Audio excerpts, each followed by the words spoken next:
Hej til YouTube. I dag der vil jeg vise jer en simpel guide til, hvordan I kan installere Optifine til jeres Minecraft. Den nuværende version, jeg gør det i, er 1.6.4, men jeg tror også, der findes en til 1.7.2. Det ved jeg ikke.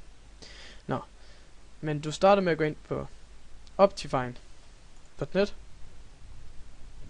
og så trykker du Downloads, og så trykker du på den øverste op, standard, HD standard, eller det bestemmer om du vil have ultra.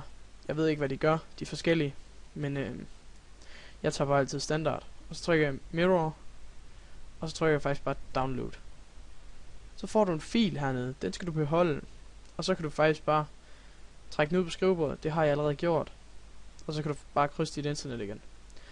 Nu kan du så trykke bare direkte på den, åbne den med Java, og så trykker du faktisk bare install, og så har du installeret dit Optifine. Nu kan du så selv gå ind og tjekke, om det er installeret korrekt, ved at gå ind i dit Minecraft. Og hvis det så står hernede, at der står ready to download and play Minecraft 1.6.4 Optifine HD C6, eller ja, så virker det. Og som I kan se, så kan man bare lige gøre sådan her, og så går man ind på andre, så kan man gå ind på serverne her. Nu prøver vi lige den her, bare lige for sjov. Og så går vi ind på Tavle-serveren. Og så virker Optifine. Nå, men vi ses YouTube. Håber I så med. Og jeg gav inspiration.